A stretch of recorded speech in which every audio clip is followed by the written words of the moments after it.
স্বাগত ৭১ জানালে, সাথে আছি আমি নুসরাত জাহান। সংবাদ পর্যালোচনা ভিত্তিক নিয়মিত এই অনুষ্ঠানে আমরা নানা ধরনের খবর বিশ্লেষণ করে থাকি। পত্রপত্রিকা, টেলিভিশন, ডিজিটাল মিডিয়া এবং নিউজ পোর্টালে যে সকল খবর শিরোনাম হয়ে থাকে সেগুলো আমরা আপনাদের জানিয়ে দেবার চেষ্টা করি। সেই সাথে খবরের সাথে যুক্ত মানুষদেরকে আমরা সংযুক্ত করি এবং বিভিন্ন বিষয় নিয়ে পর্যালোচনা করার চেষ্টা করি। আজ আমাদের সাথে স্টুডিওতে আছেন সিনিয়র সাংবাদিক আমিরুল ইসলাম কাগজি। জনাব আমিরুল ইসলাম কাগজি, আপনাকে ধন্যবাদ আমাদের সাথে যুক্ত হওয়ার জন্য। ধন্যবাদ আপনাকেও, এবং একই সঙ্গে ৭১ জার্নালে যারা দেখছেন এখন তাদের সবাইকে শুভেচ্ছা। আমরা এই বিভিন্ন পর্যায়ে এই অনুষ্ঠানের আমাদের সাথে আরও অতিথিরা পর্যায়ক্রমে যুক্ত হবেন। আমরা শুরুতে একটু অনলাইন নিউজ পোর্টালে কি কি আজকে শিরোনাম হয়েছে সেগুলো একটু দেখে আসব। দর্শক, প্রথম আলোর নিউজ আমরা দেখতে পাচ্ছি। এখানে বাংলা মোটরে এনসিপি কার্যালয়ের সামনে ককটেল বিস্ফোরণ, এই নামে শিরোনাম করা হয়েছে, এবং উপদেষ্টা সৈয়দা রিজওয়ানা হাসানের বাসার সামনে ককটেল বিস্ফোরণ, সেই নামে একটি শিরোনাম করা হয়েছে।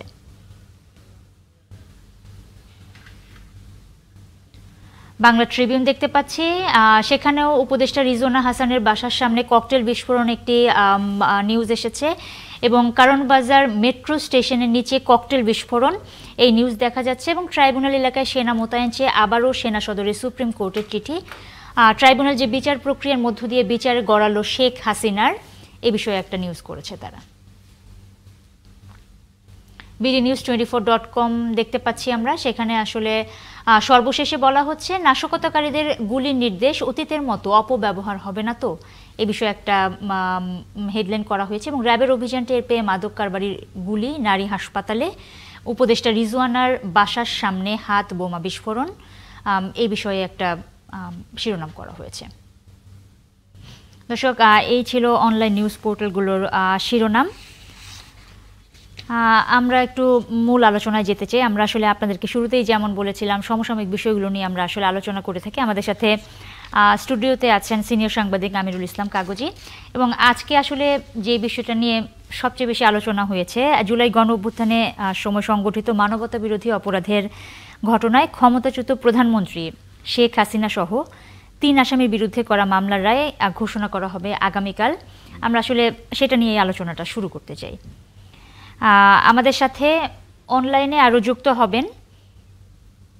যুক্ত আছেন অ্যাডভোকেট রুহুল কুদ্দুস তালুকদার দুলু, তিনি সাবেক উপমন্ত্রী এবং বিএনপির কেন্দ্রীয় নেতা, এবং সেই সাথে আছেন গাজী MH তামিম, প্রসিকিউটর, আন্তর্জাতিক অপরাধ ট্রাইব্যুনালের। আমরা একটু শুরুতেই গাজী MH তামিম আপনার কাছে আসতে চাই। আসলে যেটা বলছিলাম, আগামীকাল শেখ হাসিনার মামলার রায়, সারাদিনে আসলে এটা নিয়ে ব্যাপক আলোচনা চলছে। আপনার কাছে শুরুতে একটু জানতে চাইবো, আপনি যেহেতু এই মামলার প্রসিকিউটর হিসেবে কাজ করছেন, আগামীকালের রায় নিয়ে আপনার প্রত্যাশা কি, বা আপনারা কি ধারণা করছেন, সেটা যদি আগে একটু বলেন। ধন্যবাদ আপনাকে। ৭১ টিভির সকল দর্শককে আসসালামু আলাইকুম। যে আপনারা জানেন যে জুলাই গণ অভ্যুত্থানের পর পুনর্গঠিত আন্তর্জাতিক অপরাধ ট্রাইব্যুনালের প্রথম রায় হতে যাচ্ছে আগামীকাল। এটি নিশ্চয়ই একটি ঐতিহাসিক রায়, কারণ বাংলাদেশের সংগঠিত মানবতা বিরোধী অপরাধের অভিযোগে দেশের সাবেক একজন প্রধানমন্ত্রী, সাবেক একজন স্বরাষ্ট্রমন্ত্রী এবং আইজিপির বিরুদ্ধে রায় হতে যাচ্ছে। এটা নিশ্চয়ই অত্যন্ত একটা গুরুত্বপূর্ণ বিষয়। প্রসিকিউশন সবসময় বলছে যে ওনাদের বিরুদ্ধে যে অভিযোগগুলো ট্রাইব্যুনালে আনা হয়েছিল, সাক্ষ্য প্রমাণের ভিত্তিতে সেই অভিযোগ প্রসিকিউশন সন্দেহাতীতভাবে প্রমাণ করতে সক্ষম হয়েছে, এবং যার কারণে প্রসিকিউশন সর্বোচ্চ শাস্তির প্রার্থনা করেছে ট্রাইব্যুনালে এই আসামিদের বিরুদ্ধে। তো আসলে আমি যদি ছোট করে আপনাদেরকে বলি যে আসলে কি অভিযোগ আনা হয়েছিল সাধারণ শ্রোতাদের বোঝার জন্য, এটা কি আমি এখানেই বলতে পারি, না আপনার প্রশ্ন আছে ব্যাপারে? না, আপনি বলতে পারেন। জি, আমরা জুলাই গণ অভ্যুত্থান চলাকালে দেখেছি যে একটা শান্তিপূর্ণ আন্দোলন শুরু হলো ১ জুলাই কোটা সংস্কারের দাবিতে। ১৪ জুলাই তৎকালীন প্রধানমন্ত্রী শেখ হাসিনা গণভবনে বসে একটি সংবাদ সম্মেলনে এই আন্দোলনকারীদের উদ্দেশ্য করে রাজাকার শব্দটাই ব্যবহার করলেন। এটা একটা উস্কানিমূলক শব্দ। ঢাকা বিশ্ববিদ্যালয় সহ সারা দেশে আন্দোলনকারীরা ফুঁসে উঠল। ওই দিন রাতেই তৎকালীন ঢাকা বিশ্ববিদ্যালয়ের ভিসি সাহেবের সঙ্গে প্রধানমন্ত্রীর একটা কথোপকথন হয়েছিল। কথোপকথনে উনি ছাত্রদেরকে পুনরায় রাজাকার বললেন এবং বললেন যে তাদেরকে ফাঁসি দেওয়া হবে, যেমন আমি অন্যান্য রাজাকারদের ফাঁসি দিয়েছি। এবং ইংল্যান্ডে যেমন ছাত্রদেরকে রাস্তায় ফেলে দিয়েছিল, এদেরকেও একই কাজ করা হবে। এটা এক ধরনের অর্ডার। এই 14 তারিখে উস্কানি এবং অর্ডারের ফলে আমরা দেখলাম কি পরদিন সারা দেশে আন্দোলন হলো। 16 তারিখে আবু সাইদ সহ, চট্টগ্রামে ওয়াসিম সহ 6 জনকে পুলিশ গুলি করে হত্যা করল। এটি ট্রাইব্যুনালের প্রথম অভিযোগ আমরা এনেছি। দ্বিতীয় অভিযোগ হলো 18 তারিখে জনাব তাপসের সঙ্গে শেখ হাসিনার একটি বক্তব্য আমরা হাতে পেয়েছি, সেটা ট্রাইব্যুনালে জমা দিয়েছি। সেখানে উনি আন্দোলনরত ছাত্র জনতার উপরে লেথাল উইপন অর্থাৎ মারণাস্ত্র ব্যবহার করে গুলি করে হত্যার নির্দেশ দিয়েছিলেন। ড্রোন ব্যবহার করে ছাত্র জনতার অবস্থান নির্ণয় এবং হেলিকপ্টার ব্যবহার করে গুলি করার নির্দেশ উনি দিয়েছিলেন। এই নির্দেশনার ফলে সারা দেশে পুলিশ এবং আওয়ামী লীগের সশস্ত্র ক্যাডাররা নির্বিচারে নিরীহ ছাত্র জনতার উপরে গুলি করলো। 1400 মানুষ নিহত হলেন এবং 25,000 মানুষ আহত হলেন। এটি আমাদের ট্রাইব্যুনালে ছিল দ্বিতীয় অভিযোগ। আর তৃতীয়, চতুর্থ এবং পঞ্চম অভিযোগ আমরা স্পেসিফিক করেছি। তৃতীয় অভিযোগ হলো আবু সাইদের কিলিংটা, চতুর্থ অভিযোগ হলো টাঙ্কার পুলে 6 জনকে গুলি করে হত্যা, এবং পঞ্চম অভিযোগ ছিল আশুলিয়াতে 6 জনকে গুলি করে হত্যার পর তাদের লাশ পুড়িয়ে দেয়া। এই অভিযোগগুলো সপক্ষে আমরা বেসিকলি ডকুমেন্টারি এভিডেন্স দিয়েছি, মৌখিক সাক্ষ্য দিয়েছি শুধুমাত্র ডকুমেন্টারি এভিডেন্সকে সাবস্টেনশিয়েট করার জন্য। মূলত এই মামলাটা কিন্তু আসলেই ডকুমেন্টারি এভিডেন্স বেসড।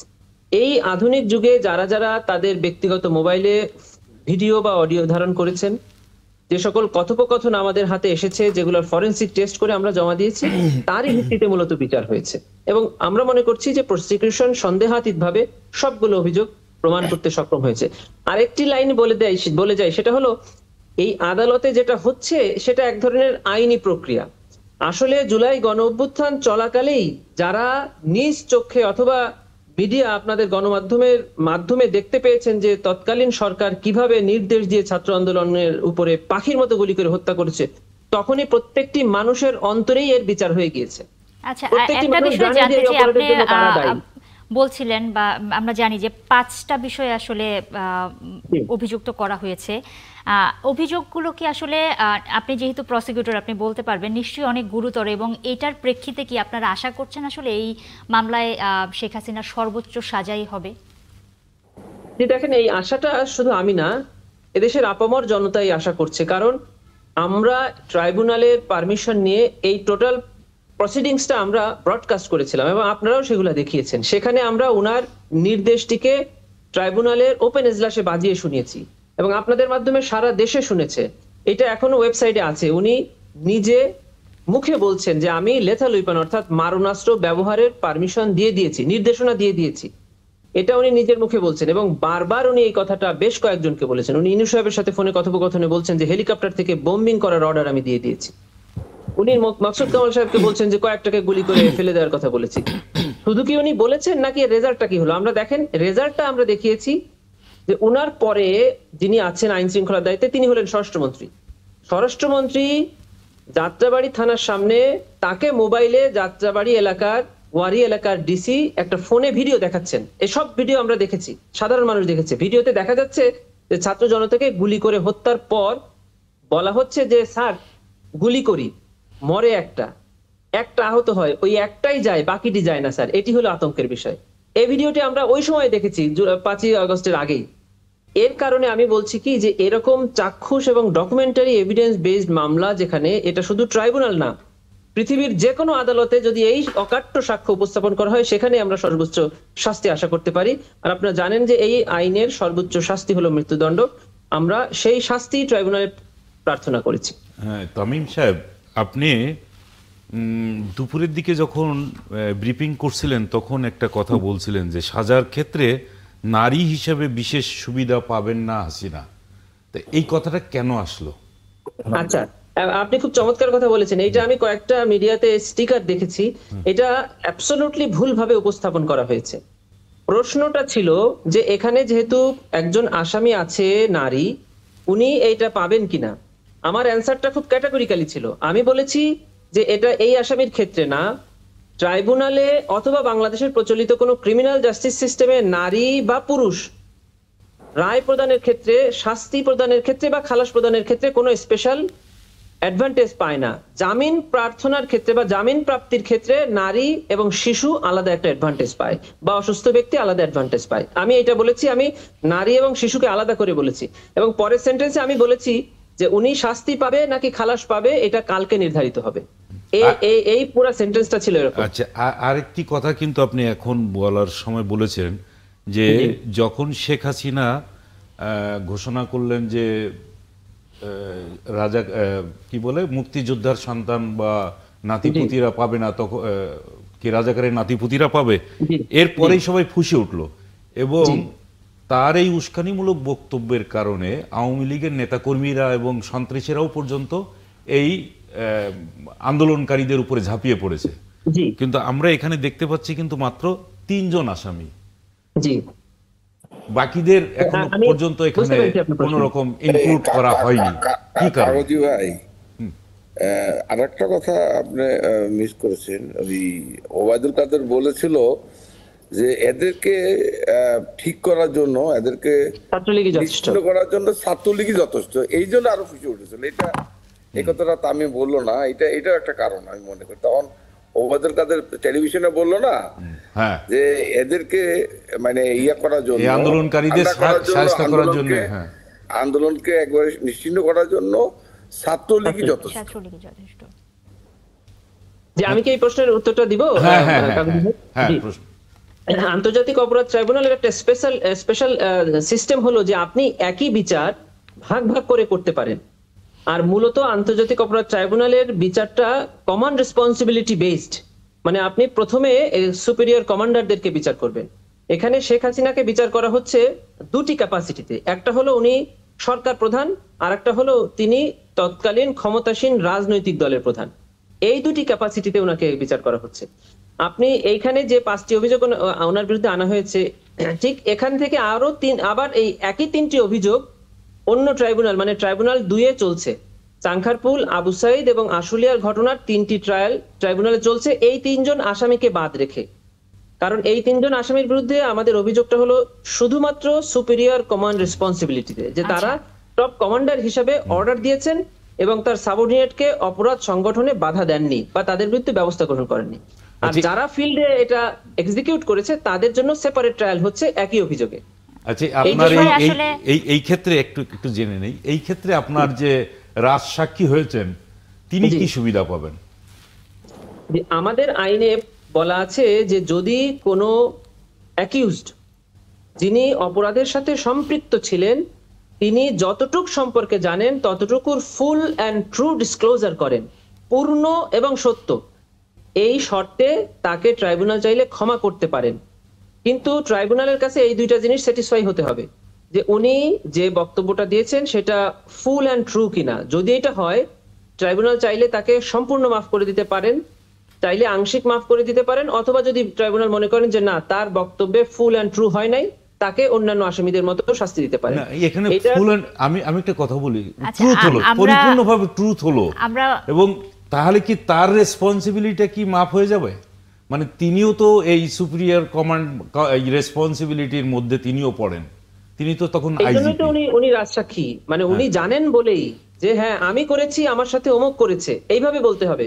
উনি যদি বলেন যে আমি করিনি অমুক করেছে, তাহলে কিন্তু উনি আর রাজসাক্ষী হবেন না, উনি অ্যাপ্রুভার হবেন না, উনি শুধু সাক্ষী হবেন। উনাকে বলতে হবে যে আমি এবং আমার সাথে এই অ্যাকিউজডরা মিলে আমরা একসঙ্গে করেছি, আমি এখন এই কারণে সব স্বীকার করলাম। এখন অ্যাবসলিউটলি এটা ট্রাইব্যুনালের। আচ্ছা, আমরা এই বিষয়ে আবারও আসবো। গাজী এম এইচ তামিম আপনার কাছে, আসলে আমাদের সাথে অ্যাডভোকেট রুহুল কুদ্দুস তালুকদার দুলু অনেকক্ষণ ধরে আছেন, একটু তার কাছে যেতে চাই। আগামীকালের রায়ের বিষয়ে আপনার দলের পক্ষ থেকে আসলে কি বক্তব্য রয়েছে বা আপনার নিজস্ব প্রতিক্রিয়া কি? না, এখানে অ্যাকচুয়ালি আপনি আমাদের আপনার মাধ্যম দিয়ে আমি এখান থেকে কাগজি ভাই এসছেন, একজন সিনিয়র সাংবাদিক, অনেকদিন পর ওনাকে আমি দেখতে পেলাম আর কি, দীর্ঘদিন পর। আমার ছোট ভাই তামিম এবং আমি 71-এর সকলকেই যারা দর্শক ধন্যবাদ জানাচ্ছি। আসলে যে বিষয়টা নিয়ে আলোচনা হলো, আমরা তো আসলে সত্যিকার অর্থ বলতে কি আমরা যারা রাজনীতি করি আমরা বিশ্বাস করি স্বচ্ছতায় বিশ্বাস করি।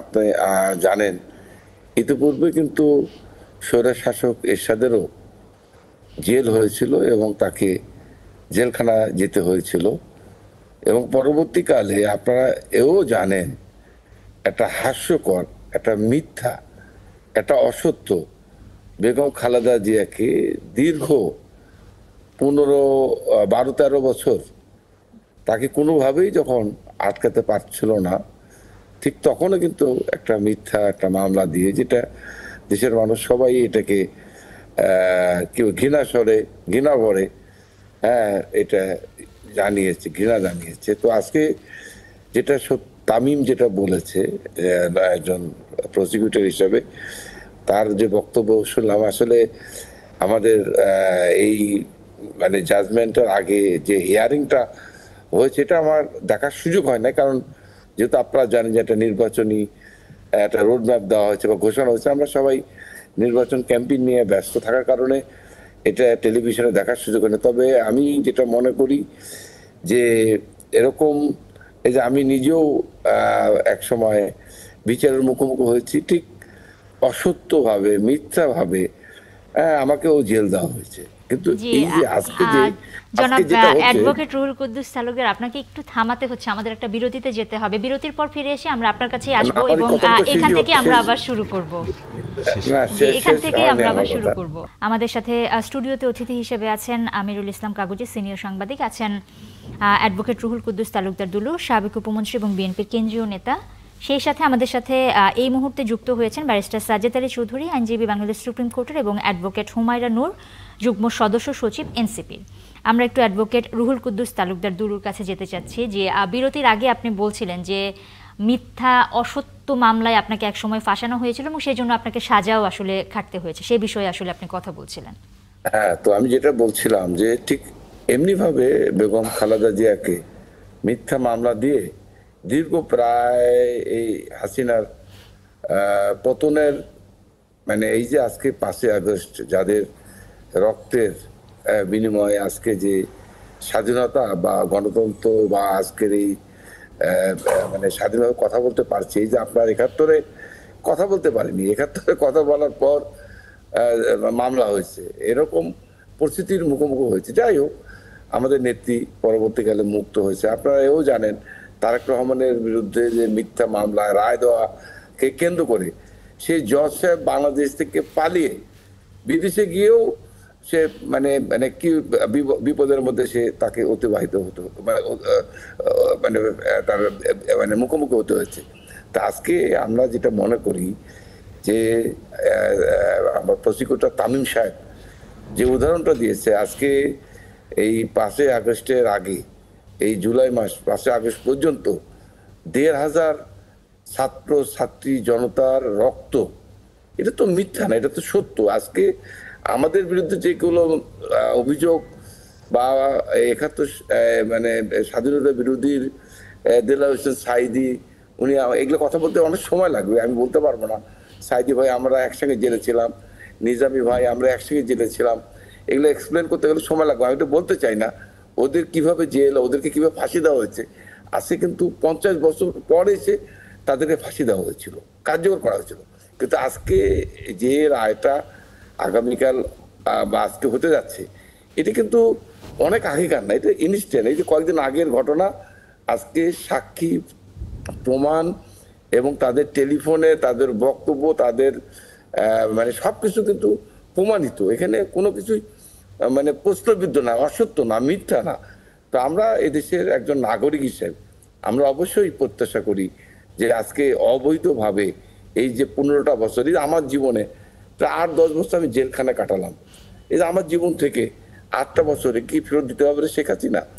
8টা বছর কি আওয়ামী লীগ আমাকে ফেরত দিতে পারে? আমার ফ্যামিলি, আমার বাচ্চারা, যে সময় আমি আমার বাচ্চাদেরকে কোলে পিঠে করে আদর্শ করে মানুষ করব, আমার বাচ্চারা আমাকে মিস করেছে, আমি জেলে আমার জীবনটা কাটিয়েছি। ঠিক এরকম সারা দেশের শুধু বিএনপি নয়, যারা সরকারের বিরুদ্ধে কথা বলেছে সকলেরই একই অবস্থা হচ্ছে। তা আমরা বিশ্বাস করি অবশ্যই এই বিচার, যেটা অতীতে যেটা হচ্ছে, বিচারের নাম দিয়ে কি বলে জুডিশিয়াল মানে কি বলে কিলিং, জুডিশিয়াল কিলিং যেভাবে শেখ হাসিনা করেছে, আওয়ামী লীগ করেছে, আমি বিশ্বাস করি যে এটা স্বচ্ছ এবং ন্যায়সঙ্গত, এবং এটা একমাত্র পৃথিবীর ইতিহাসে, আমি জানি না এটা যেটুকু দেখলাম বাংলাদেশের ইতিহাসে, এই যে প্রথম আজকে টেলিভিশনে যে ট্রায়াল, যে সাক্ষী যেটা বাংলাদেশের ইতিহাসে কখনো হয়নি, যেটা বর্তমান সরকার আজকে সরাসরি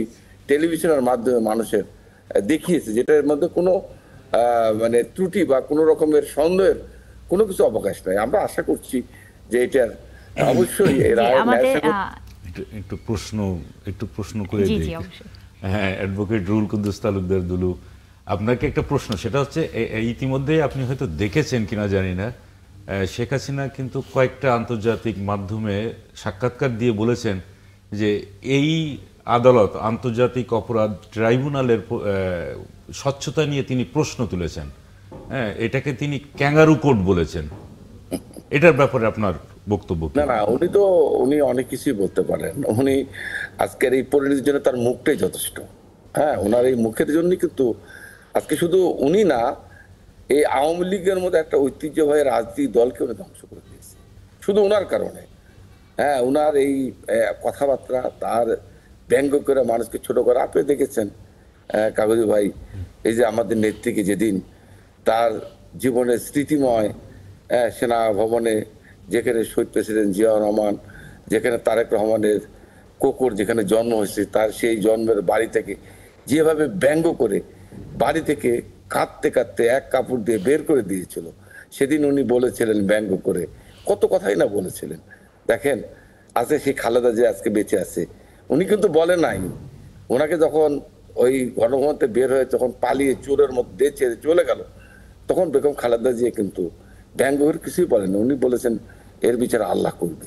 তো আজকে আমি যেটা মনে করি, তার এই কথাগুলো সবসময় সে এরকম কথা এই বিগত 15 বছর 16 বছর এই দীর্ঘ উনি এই দেশে আসার পর থেকে, এই আমার রাজনৈতিক জীবন শুরুর পর থেকে আমি দেখে আসছি, উনি তার এই কথার কারণেই আজকের এই পরিণতি, এবং আমি মনে করি এটা একটা অসত্য কথা উনি বলেছেন। আচ্ছা, আমাদের সাথে অ্যাডভোকেট হুমায়রা নূর আছেন, যুগ্ম সদস্য সচিব এনসিপির। তার কাছে একটু জানতে চাইব, শুরুতেই আসলে দুইটা বিষয় জানতে চাই। বাংলাদেশের ছাত্র জনতার গণ অভ্যুত্থানের মধ্য দিয়ে আসলে গণতন্ত্রের উত্তরণের পথে আছি আমরা। আপনি কি কালকের এই রায়টাকে বিজয়ের প্রথম ধাপ হিসাবে দেখেন কিনা? আরেকটা বিষয়, কিছুক্ষণ আগে অনেকগুলো শিরোনামই আমরা দেখছিলাম যে এনসিপির কার্যালয়ের সামনে ককটেল বিস্ফোরণ হয়েছে, এই বিষয়ে যদি একটু বলেন। ধন্যবাদ আপনাকে, এবং ধন্যবাদ আজকে আমাদের যারা সহ-আলোচক আছেন সবাইকে সালাম এবং শুভেচ্ছা জানাচ্ছি, এবং আজকে যারা আমাদের দেখছেন সবাইকে সালাম জানাচ্ছি এবং সবার কাছে সমর্থন কামনা করছি যে আগামীকালকে বাংলাদেশ যে ঐতিহাসিক রায় পেতে যাচ্ছে, যে রায়ের জন্য আমরা অধীর আগ্রহে অপেক্ষা করছি, সারা বাংলাদেশ এই রায়ের দিকে তাকিয়ে আছে, সেই রায় যেন সুবিচার নিশ্চিত হয়। যেই এতগুলো মানুষ জীবন দিয়েছে, যাদেরকে হত্যা করা হয়েছে নির্বিচারে, যে নিরস্ত্র মানুষদেরকে গুলি করে মৃত্যু বরণ করতে বাধ্য করেছে শেখ হাসিনা, যারা এই বহু মানুষ পঙ্গু হয়ে গিয়েছে সারা জীবনের জন্য, তাদের প্রতি যে অন্যায় হয়েছে, সেই অন্যায় যাতে সুবিচার হয়, সেইটা যাতে বাংলাদেশের মানুষ যাতে সবাই মিলে দোয়া করে, সেইটার জন্য আহ্বান জানিয়ে আপনার প্রশ্নের উত্তর দেওয়া শুরু করছি। দেখেন, আগামীকালকের রায়ের জন্য এই যে আমার মতো আর সকল মানুষ কিন্তু আসলে অধীর আগ্রহে অপেক্ষা করছে যে বাংলাদেশের বুকে যেই স্বৈরাচারী সরকার, যে শেখ হাসিনা, খুনি শেখ হাসিনা বাংলাদেশে এতগুলো মানুষকে নির্বিচারে হত্যা করেছে, এইটা শুধু জুলাই আগস্টের হত্যাকাণ্ডের ঘটনা না। দুলু ভাইয়ের গল্পগুলো শুনে আমার I was feeling very emotional because more or less I can also connect যে how bad they have faced all these years. আমাদের পরিবারেরও অনেকে আছে বাংলাদেশে, এরকম অনেক পরিবার আছে যারা এই ধরনের গুম, হত্যা, মিথ্যা মামলায় জেল জুলুম খাটা, এই ধরনের বহুত পরিবার আছে যারা এই ধরনের অত্যাচার সহ্য করে আজকের এই নতুন বাংলাদেশ পেয়েছে জুলাই গণ অভ্যুত্থানের মধ্য দিয়ে। এবং বাংলাদেশের মানুষের কাছে শেখ হাসিনার এই খুনি চেহারা কোনোটাই আসলে অজানা নয়। প্রত্যেকটা মানুষ জানে, নিজ চোখে দেখেছে কিভাবে শেখ হাসিনা আইন শৃঙ্খলা বাহিনী এবং বিচার বিভাগকে ব্যবহার করে, তাদের দলীয় বাহিনী হিসেবে ব্যবহার করে বাংলাদেশের মানুষের উপর নিপীড়ন চালিয়েছে। বাংলাদেশের প্রত্যেকটা মানুষ তার বিচার চায়, হ্যাঁ, আপনি এখন প্রশ্ন করতে পারেন যারা আওয়ামী লীগের সমর্থক তারাও কি তার বিচার চায় কিনা। জানেন, যারা আওয়ামী লীগের সমর্থক তারাও তো বাংলাদেশি, তাই না? তারা যারা বাংলাদেশের টাকা লুটপাট করেছে, নেতা হিসেবে যারা বাংলাদেশকে নিঃস্ব করে দিয়েছে, যারা বাংলাদেশের মানুষের উপর নিপীড়ন চালিয়েছে এই বাংলাদেশে তাদের ক্ষমতা কাঠামো ধরে রাখার জন্য, তারা বাদে যারা সাধারণ মানুষ আছে, তারা হয়তো দীর্ঘদিন ধরে মুক্তিযুদ্ধে বিশ্বাস করে বলে আওয়ামী লীগকে সমর্থন করত, তারাও এই শেখ হাসিনার আওয়ামী লীগকে আর বিশ্বাস করে না। তারাও চায় এই শেখ হাসিনা, দুলুভাই বলছিলেন যে শেখ হাসিনা আওয়ামী লীগকে ধ্বংস করেছে, এবং আওয়ামী লীগ যে একটা দল হিসেবে একটা পুরনো রাজনৈতিক দল এবং একটা নির্দিষ্ট রাজনৈতিক মতবাদের ধারণকারী দল, সেই জায়গা থেকে শেখ হাসিনা আওয়ামী লীগের সমস্ত যে বৈশিষ্ট্য সব কিছু ধ্বংস করে দিয়ে, বাংলাদেশটাকে আসলে একেবারে ধ্বংস করে দিয়ে সে ভারতে আশ্রয় নিয়েছে।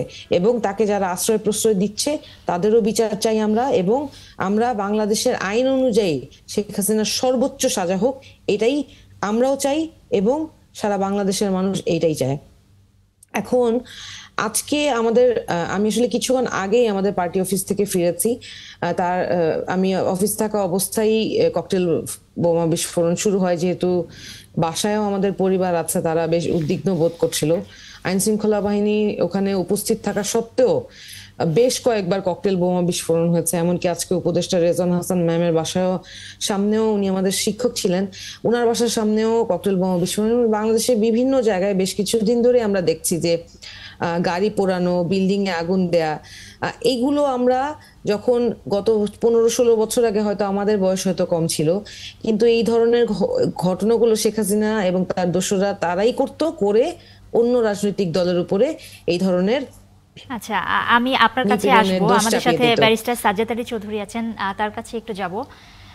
আপনার দলের প্রতিক্রিয়া যদি একটু জানতে চাই শুরুতেই আগামীকালের রায়ের বিষয়ে। ধন্যবাদ আমাকে আমন্ত্রণ জানানোর জন্য, আর ধন্যবাদ আমার সহ আলোচক বৃন্দদের। আর আসলে রুহুল কুদ্দুস তালুকদার সাহেবের কথাগুলো হৃদয় ছুঁয়ে গেছে এবং আমরা আবেগ আপ্লুত হয়ে গেছে বেসিক্যালি, যে ওনার নির্যাতনের কথাগুলো। এবং আগামীকালের যে রায়, সেই রায়টা বেসিক্যালি হচ্ছে সদ্য দেখা আমাদের নির্যাতনের চিত্রগুলো, মানে যেগুলোতে আমরা ওয়ার ক্রাইম ট্রাইব্যুনাল 71-এর বিচার দেখেছি, যেগুলো হচ্ছে 40 বছর পুরনো, যেগুলো সাক্ষীগুলো অনেক সময় তৈরি করা হয়েছে সেফ কাস্টডিতে রেখে, কিন্তু এখনকার যে বিচার, সেই বিচারগুলো সবগুলো তো মানুষ চোখে দেখেছে। আমরা সবাই নিজ চোখে এগুলো আই উইটনেস, এবং বাংলাদেশের প্রতিটা মানুষ এই ঘটনার সাক্ষী। হয়তো 20 থেকে 25 জন গিয়ে ওখানে সাক্ষী দিয়েছে, কিন্তু ব্যক্তিগতভাবে আমরা সবাই এখানকার এক একজন সাক্ষী, এবং সেটা সারা যতদিন আমরা বেঁচে থাকবো, যতদিন আমরা বেঁচে থাকবো, এটার চাক্ষুষ সাক্ষী হিসেবে বেঁচে থাকবো। শুধু তাই না, আমাদের বাচ্চারাও বেঁচে থাকবে, মানে এটা, কারণ আমার বাচ্চারা দেখেছে যখন বারান্দায় দাঁড়িয়ে হেলিকপ্টার দিয়ে গুলি করছে রামপুরায় বা north BRAC university, east West ইউনিভার্সিটির। আমার বাচ্চারা অনেকদিন বারান্দায় বের হতে ভয় পেত। এই গুলি করতে দেখে তারাও ভয়, মানে বাচ্চাগুলো খুব ভয় পেয়ে গেছে, বেশি সন্তুষ্ট হয়ে গেছে। যার কারণে আমরা এটা বিচারটা চাই, তার সর্বোচ্চ শাস্তি চাই, এবং শুধু একজন লয়ার হিসেবে না, একজন নাগরিক হিসেবে এই ঘটনার সর্বোচ্চ শাস্তি চাই, এবং এটা মনে করি সবাই চায়। আচ্ছা, তার মানে সবাই আসলে সর্বোচ্চ শাস্তি কামনা করছে আগামীকালকের রায়ে। আমি আবারও একটু গাজী MH তামিমের কাছে যেতে চাই। একটু আপনার কাছে জানতে চাই, আগামীকাল যদি শেখ হাসিনার রায়ের, আজ আসলে আগামীকাল না, 12টা বেজে গেছে, তো এই রায়ের সাজা যদি হয়, তাহলে ইন্টারপোলে কনভিকশন ওয়ারেন্টের আবেদন করা হবে প্রসিকিউশনের পক্ষ থেকে, এবং একটা রেড নোটিশ জারি করা হবে। এই প্রক্রিয়াটা সম্পর্কে যদি একটু বলেন, যে যদি সাজা হয়, আসলে এই প্রক্রিয়ার বিষয়টা কেমন হবে? জি, তার আগে আপনার প্রশ্নের উত্তর দেওয়ার আগে কাগজি ভাই একটা প্রশ্ন করেছিলেন যে ইতিমধ্যে বেশ কয়েকটি আন্তর্জাতিক গণমাধ্যমে সাবেক প্রধানমন্ত্রী শেখ হাসিনা বলেছেন যে এটি একটি ক্যাঙ্গারু কোর্ট, এই আইনে বিচার সে মানে না। আমি এই প্রশ্নের অ্যান্সারটা যদি আপনি অনুমতি দেন দিতে চাই আগে। জি বলেন। জি, দেখেন, এই আইনটি 1973 সালে তৎকালীন সরকার প্রধান মরহুম শেখ মুজিবুর রহমান সাহেব তৈরি করলেন। কেন তৈরি করলেন? এটা হলো 71-এ যারা যুদ্ধাপরাধ করেছে, মানবতা বিরোধী অপরাধ করেছে, তাদেরকে বিচার করার জন্য। এবং উনি একটি তালিকা করলেন, সেখানে 195 জন পাকিস্তানি আর্মিকে বিচার করার জন্য উনি প্রমাণ পেলেন, তাদের তালিকা করলেন, তাদের বিচারের জন্য আইন প্রণয়ন করলেন। করার পরে উনি পাকিস্তান এবং ভারতের সাথে একটি চুক্তি করে 195 জন চিহ্নিত যুদ্ধাপরাধীকে উনি ক্ষমা করে দিলেন, দিয়ে ওনার তাদেরকে পাকিস্তানে পাঠিয়ে দিলেন এবং এই আইনটি আস্তে করে নথিবদ্ধ করে দিলেন। ওই আইন আর কোনোদিন আলোর মুখ দেখলো না।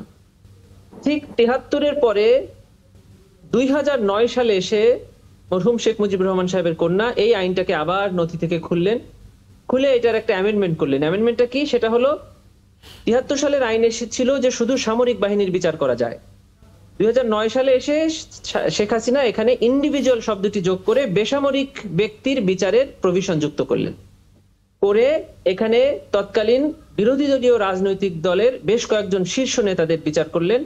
তারপরে আস্তে আস্তে বাংলাদেশের প্রায় 3 শতাধিক ব্যক্তির বিচার হয়েছে এই ট্রাইব্যুনালে 57টি রায়ের মাধ্যমে। উনার বাবার হাতে গড়া আইন, উনার হাতে গড়া ট্রাইব্যুনাল দিয়ে এতগুলা জাজমেন্ট হওয়ার পরে উনি যদি বলে যে এই ট্রাইব্যুনাল ক্যাঙ্গারু ট্রাইব্যুনাল, এই ট্রাইব্যুনালের আইন এটা ব্ল্যাক ল, এর চেয়ে হাস্যকর আর কি হতে পারে? এবং এটাই আমরা বলেছি যে আমরা উনারই করা ট্রাইব্যুনালে উনার দল বা উনার বাবার করা আইনে উনার বিচার করব। আমরা এখানে জাস্ট টাচ করব না। কিন্তু জুলাই গণঅভ্যুত্থানের পরে যেহেতু একটা ন্যায় বিচার এবং আইনের শাসন ফিরে এসেছে, সেজন্য আমরা একটা খুব ছোট্ট অ্যামেন্ডমেন্ট করেছি। সেটা হলো যে এটার নাম ছিল আন্তর্জাতিক অপরাধ ট্রাইব্যুনাল আইন, কিন্তু ওই সময় আমরা যারা ডিফেন্স কাউন্সিল ছিলাম, সাজ্জাদ আলী চৌধুরী এখানে আছেন, ওইখানে অ্যাপেলেট ডিভিশন জাজমেন্ট দিয়ে বলে দিল যে এই ট্রাইব্যুনালের প্রসিডিংসে ইন্টারন্যাশনাল ক্রাইমস এর কোনো আইন বা ধারা অ্যাপ্লিকেবল হবে না। নাম হলো আন্তর্জাতিক আইন, কিন্তু আন্তর্জাতিক আইনের কোনো ধারা অ্যাপ্লিকেবল হবে না। 24-এর গণঅভ্যুত্থানে আইনটা সংশোধন করে আমরা শুধু ওইটুকু সংযোজন করলাম যে রোম স্ট্যাটিউটের ধারাগুলো অর্থাৎ আন্তর্জাতিক আইনের প্রত্যেকটি ধারা এখানে যেন আসামিরা তাদের জন্য প্রয়োগ করতে পারে, এই সুযোগটা আমরা আইনে দিয়ে দিলাম। আরেকটি পরিবর্তন হলো, সেটা হলো আগে শুধু সেন্টেন্স দেওয়া ছিল কনভিকশন দেওয়ার জন্য, সাজা দেওয়া যেত শুধু, এখন সেখানে কম্পেনসেশন দেওয়া যায়, অর্থাৎ আসামির সম্পদ বাজেয়াপ্ত করে ভিকটিমদের বরাবর হস্তান্তর করা যায়। এরকম ছোট দু একটা চেঞ্জ করা হয়েছে। এখন এটা সারা পৃথিবীর মানুষের জানা উচিত যে এই আইন, এই ট্রাইব্যুনালটা উনি তৈরি করলেন, উনি বিচার করলেন। তাহলে উনি যদি বলে এটা ক্যাঙ্গারু কোর্ট, তাহলে পেছনের সকল বিচার উনি অন্যায়ভাবে করেছেন, এটা উনি স্বীকার করতে হবে। এটাই আমি বলতে চাচ্ছিলাম। এই জন্য প্রসিকিউশনের পক্ষ থেকে আমরা প্রত্যেকটি এভিডেন্স যখন কোর্টে সাবমিট করেছি আমরা জাতিকে জানিয়েছি, কারণ আমি আগে থেকেই বলছি যে এখানে বিচার প্রক্রিয়াটা হচ্ছে শুধু আইনের মাধ্যমে, কিন্তু মানুষের অন্তরের বিচার হয়ে গিয়েছে গত বছরের 5ই আগস্টেই। কারা কারা দায়ী এটা প্রত্যেকটা মানুষ জানে। জি, একটু যদি ছোট করে বলেন যে রেড নোটিশ জারি করার বিষয়টা। জি, আমরা ইতোমধ্যে আন্তর্জাতিক অপরাধ ট্রাইব্যুনালে যে ওয়ারেন্ট অফ অ্যারেস্ট সেটি পররাষ্ট্র মন্ত্রণালয়ের মাধ্যমে ইন্টারপোলে পাঠিয়েছি। এখন যদি আগামীকালকে ওনার বিরুদ্ধে কোনো সাজা হয়, এটা ট্রাইব্যুনালই ভালো জানেন যে উনি খালাস পাবেন না সাজা হবে। যদি সাজা হয় তাহলে আমরা একটা কনভিকশন ওয়ারেন্টের জন্য ফার্দার রেড নোটিশ পাঠানোর জন্য অ্যাপ্লাই করব সো ফরেন মিনিস্ট্রি।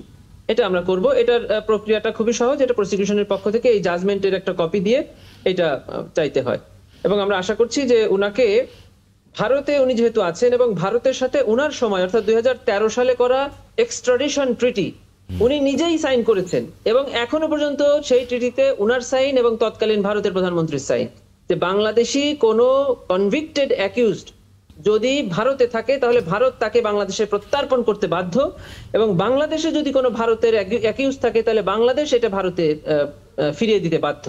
এই আইন যারা করেছেন এখন তাকেই যদি এই আইনে প্রত্যার্পণ করা না হয় তাহলে বুঝতে হবে যে ভারত আমাদের প্রতিবেশী দাবি করলেও আসলে আমাদের শুভাকাঙ্ক্ষী নয়। আমরা আশা করছি ভারত শেখ হাসিনাকে বাংলাদেশে ফেরত দিয়ে ভারতের বন্ধুত্বের প্রমাণ দিবেন।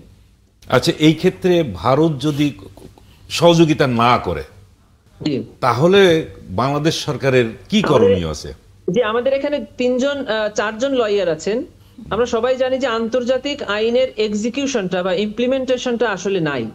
আন্তর্জাতিক আইন শুধু রায় দিয়েই ক্ষান্ত হতে পারে, কাউকে বাধ্য করতে পারে না, কারণ প্রত্যেকটি রাষ্ট্রেরই সভরেন্টি আছে।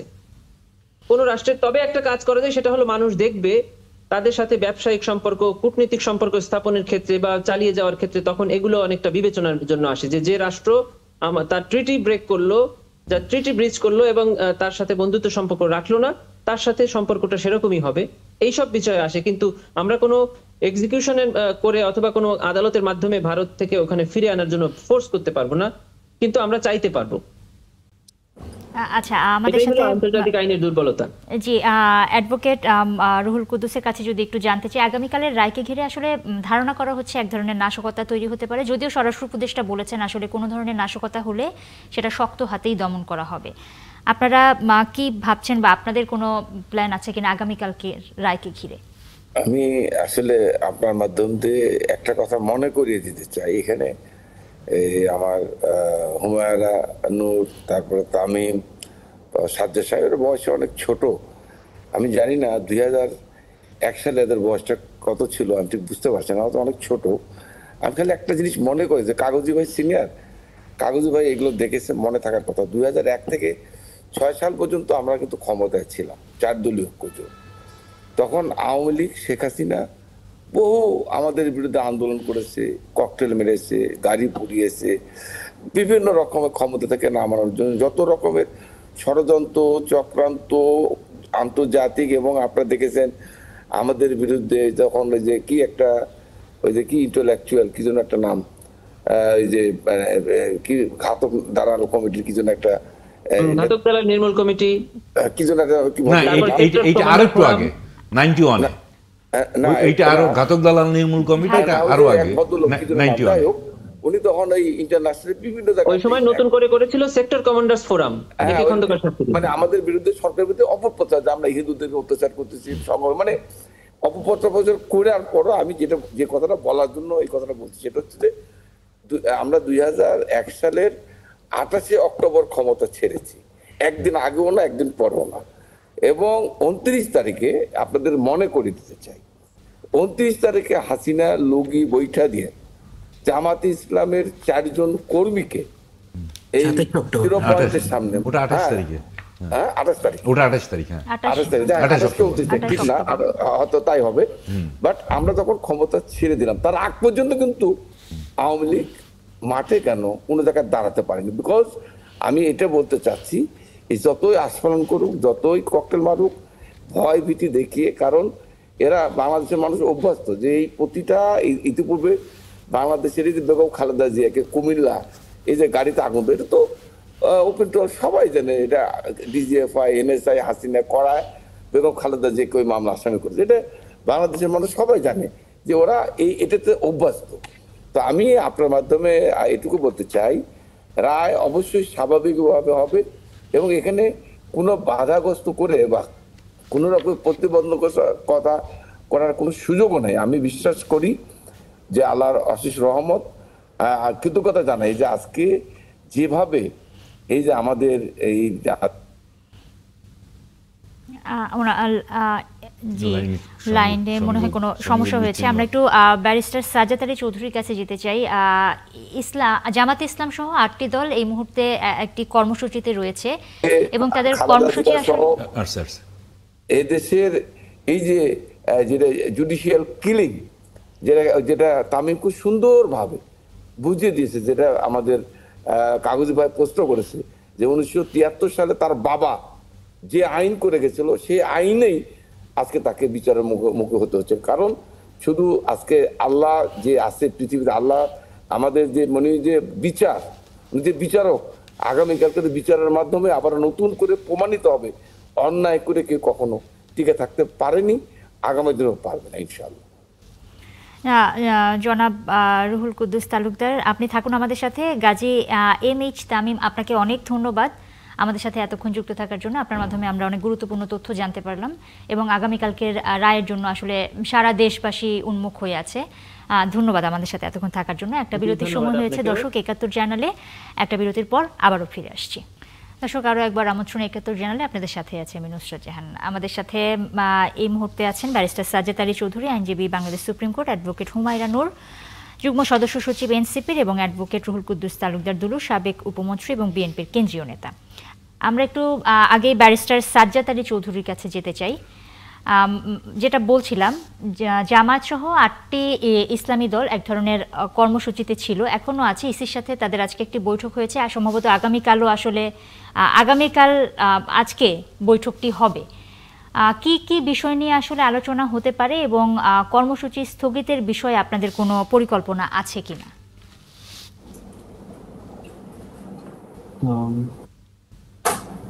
বেসিক্যালি এটা তো একটা কন্টিনিউয়াস প্রসেস, এবং যেটা ছিল প্রথমে তো একটা ইস্যু ছিল যে আগে গণভোট, কিন্তু সাবসিকুয়েন্টলি তো বেসিক যেহেতু সরকার একটা একই দিনে গণভোট হওয়ার যে সিদ্ধান্ত জানিয়ে দিল, এরপর জামাত ইসলামী তো একটা স্টেটমেন্ট দিল বেসিক্যালি যে তারা যদিও বা অর্ধেক দাবি পূরণ হয়েছে, কিন্তু তারা নির্বাচনের পথেই হাঁটছে। কিন্তু এখন যে ইস্যুগুলো আছে সেটা হচ্ছে নির্বাচনটা যেন নিরপেক্ষ হয়, সমস্ত স্টেক হোল্ডাররা যেন নিরপেক্ষ থাকে, ওই সময় অংশগ্রহণমূলক হয়, এবং এই জিনিসটা যেন গভর্নমেন্ট যেন নিরপেক্ষ ভূমিকা পালন করে। এই ইস্যুগুলো নিয়েই বেসিক্যালি হচ্ছে ডিসকাশনগুলো হচ্ছে। সাবসিকুয়েন্টলি হয়তো আরো কিছু ইস্যু থাকবে, কিন্তু মূলত বিষয়গুলো হচ্ছে এগুলো আর কি, আমি যতটুকু জানি। আচ্ছা, আমাদের সাথে অ্যাডভোকেট হুমায়রা নূর আছেন। আপনার কাছে একটু জানতে চাই, আপনাদের সর্বশেষ অবস্থান, প্রার্থী বাছাই নির্বাচনের সর্বশেষ যে অবস্থান, সেটা যদি একটু বলেন। আচ্ছা, এই পর্যন্ত আমরা যখন মনোনয়নের আবেদন ফর্মটা বিলি করা শুরু করি, তখন আমরা আসলে এতটাও আশা করিনি যে এত মানুষ আগ্রহ ভরে আমাদের মনোনয়ন প্রত্যাশী হবে। তো মানুষের আবেদন এবং মানুষের অনুরোধের প্রেক্ষিতে আমরা 13 তারিখ আমাদের মনোনয়নের আবেদন ফর্ম গ্রহণ করার সর্বশেষ তারিখ থাকলেও সেইটাকে 20 তারিখ পর্যন্ত বাড়ানো হয়েছে। তো আমরা 2টা প্রক্রিয়ায় মনোনয়ন ফর্ম আমরা বিলি করছি, সেটা হচ্ছে একটা হচ্ছে অনলাইন, একটা অফলাইন। অনলাইনে আপনি ওয়েবসাইটে ঢুকে আমাদের অনলাইন ফর্ম ফিল আপ করতে পারবেন, এবং অফলাইনে আমাদের কেন্দ্রীয় অফিসে এসে আপনি আমাদের ফর্ম সংগ্রহ করতে পারবেন। যাই হোক, এই প্রক্রিয়া অন্যান্য সব রাজনৈতিক দলগুলোর মতোই আমরা আমাদের যে মনোনয়নের যে যাচাই বাছাই প্রক্রিয়া, সেটা আমরা সর্টিং করা এবং সবার সাক্ষাৎকার নেওয়া, সেই প্রক্রিয়ার মধ্যেই আছি। এবং এরই মধ্যে বেশ কয়েকজনের আসনের ব্যাপারে আমরা মোটামুটি আসন কোথায় কোথায় কাকে প্রার্থী হিসেবে দিতে পারবো সেইটার ব্যাপারে একটা মোটামুটি একটা সিদ্ধান্তে উপনীত হতে পেরেছি।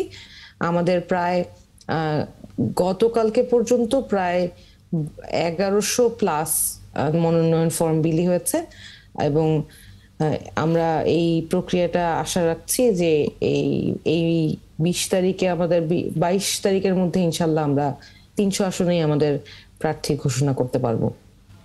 আমরা একটু যদি একটু জেনে আসি অ্যাডভোকেট রুহুল কুদ্দুস তালুকদারের কাছ থেকে।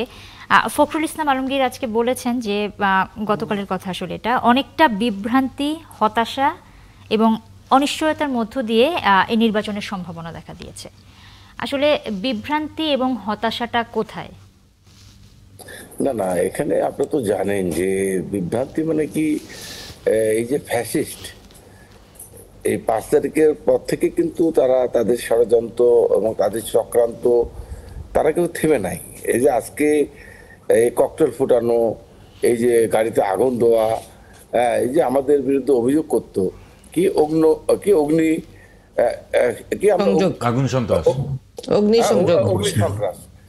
এই যে ইনু সাহেবরা যেভাবে আমাদেরকে আক্রমণ করে, যখন তারা ক্ষমতায় ছিল, বিএনপিকে বা জামাতকে অগ্নি সন্ত্রাস, কিন্তু আজকে কিন্তু সেটাই প্রমাণিত হচ্ছে কারা অগ্নি সন্ত্রাস।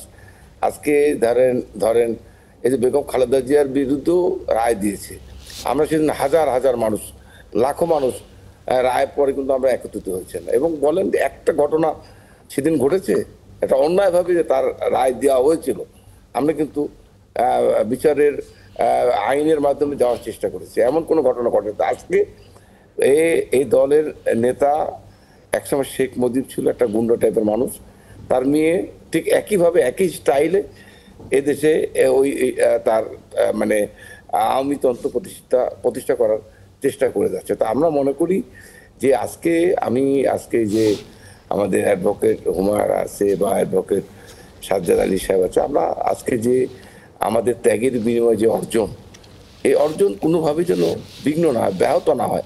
আমরা চাই এই নির্বাচনের জন্য তো আজকেই যে আমি রুহুল কুদ্দুস তালুকদার দুলু, এরা তো ছোট মানুষ। আমি 30 বছর বয়সে এমপি হয়েছি, আমি মানে তারপরে 35 বছর বয়সে আমি মন্ত্রী হয়েছি। যে জীবনের সবচেয়ে মানে ভালো সময়, যে সময় মানুষ বেড়াবে, যে মানুষ সে সময় মানুষ ঘুরে বেড়াবে, ওই টাইমটা আমি আমার জীবনের দলের জন্য, দেশের জন্য আমি নিজেকে মানে ইয়েতে নিয়োগ করেছি।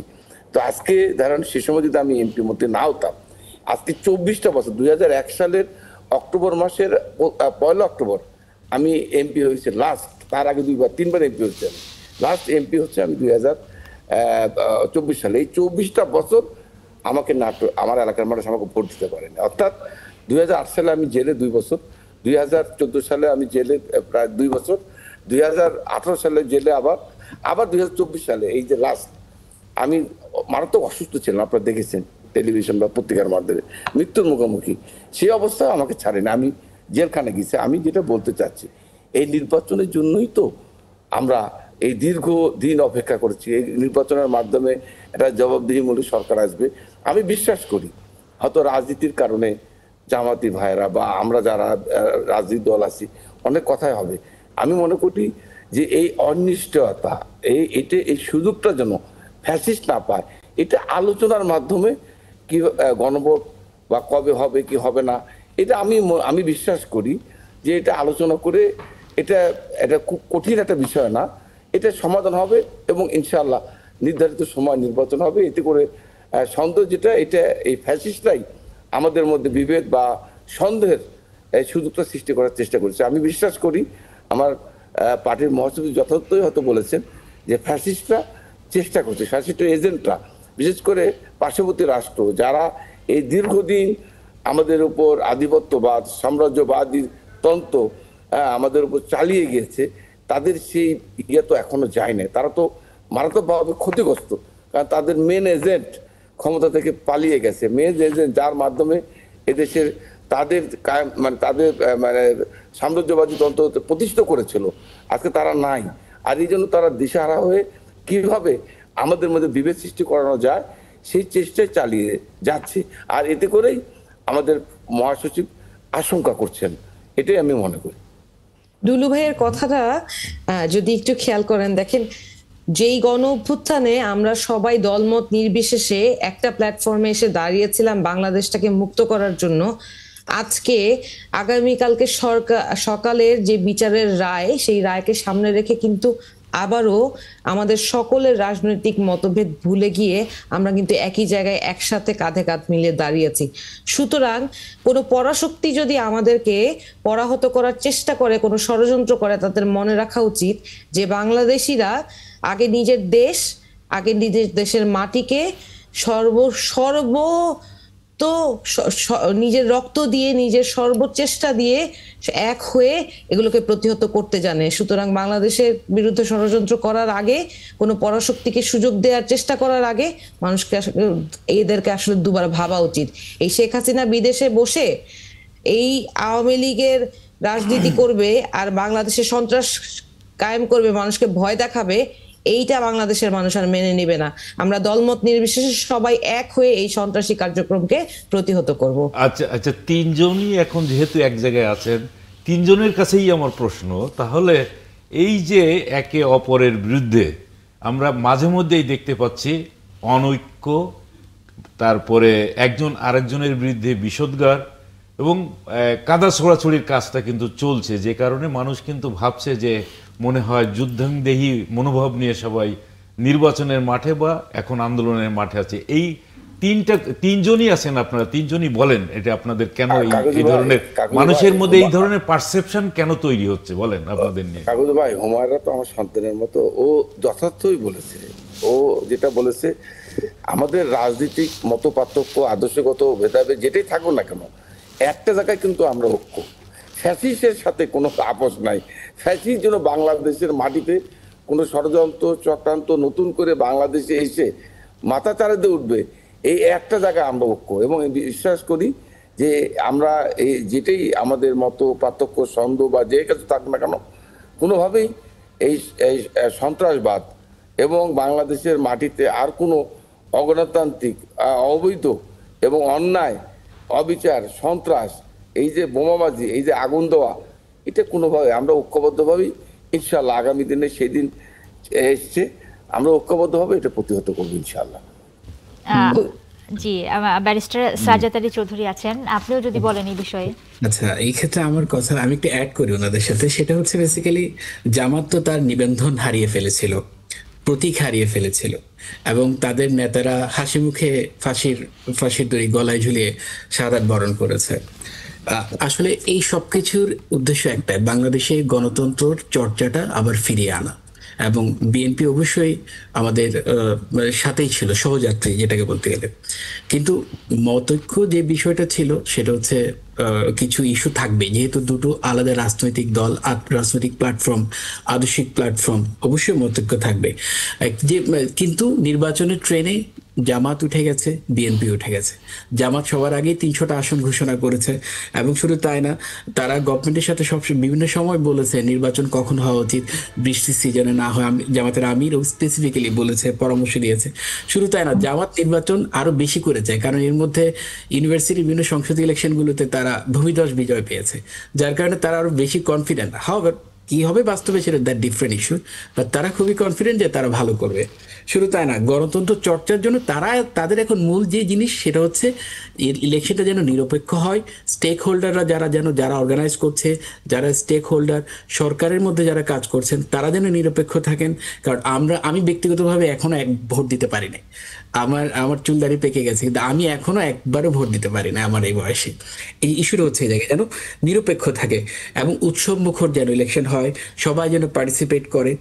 যার কারণে জামাতের কোনো অ্যাক্টিভিটিসে ইলেকশন হবে না বা ইলেকশন করা যাবে না বা ইলেকশনের পথে অন্তরায় হয়, এরকম কোনো অ্যাক্টিভিটিস তারা পারফর্ম করছে না। বরঞ্চ আমাদের প্রত্যয় হচ্ছে আগামী যে জেল জুলুম হলো, জুলাই হলো, বড় ধরনের গণহত্যা হয়ে গেল, মানবতা বিরোধী অপরাধ হয়ে গেল, আগামীকাল যে ইয়াটা হচ্ছে, ভার্ডিক্টটা হবে, ট্রাইব্যুনাল যে ভার্ডিক্টটা দেবে, এইটা সামনে রেখে সবাই কিন্তু দেখেন এক হয়ে গেছে।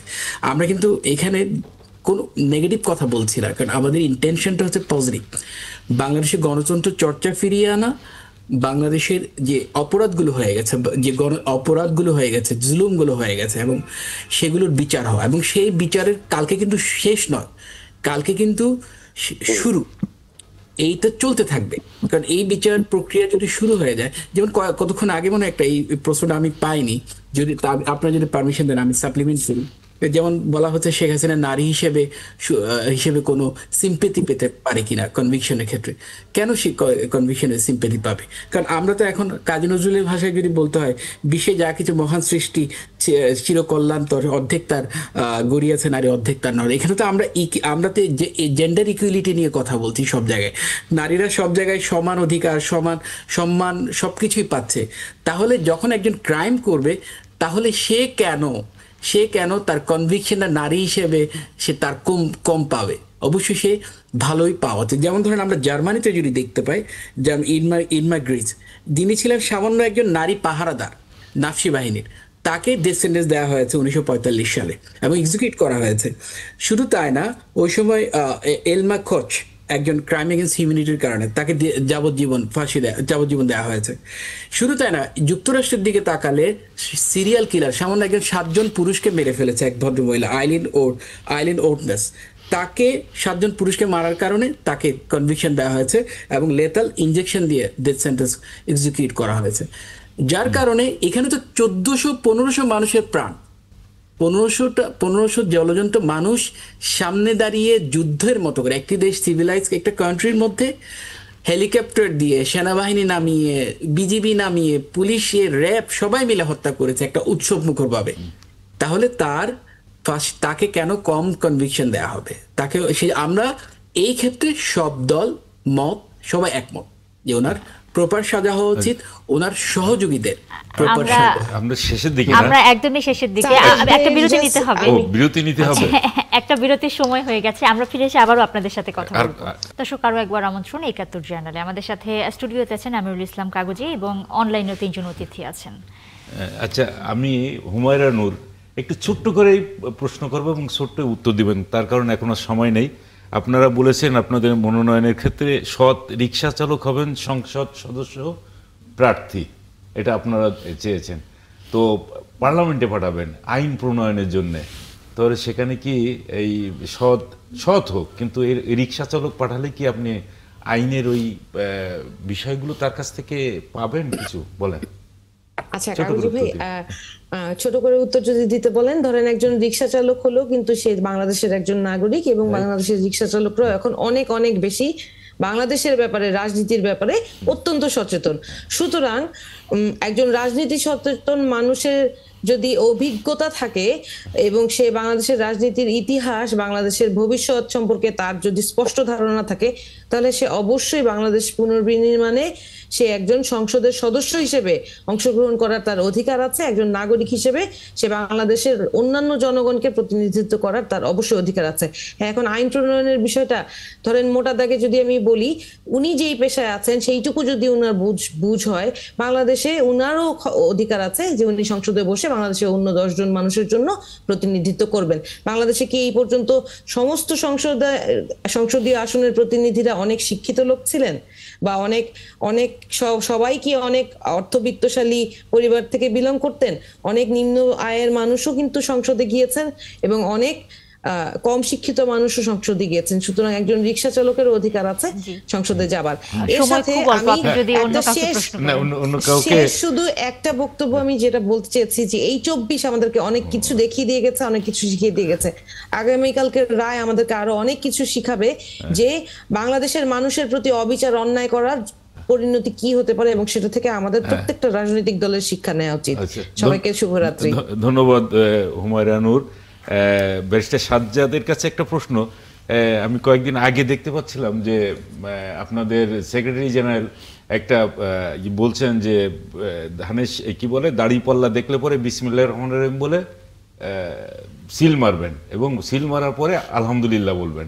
তা আপনাদের কিন্তু অমুসলিম সংগঠন আছে, এখন তাদের জন্য এখানে কি রাখলেন একটু বলেন, আমরা শুনি।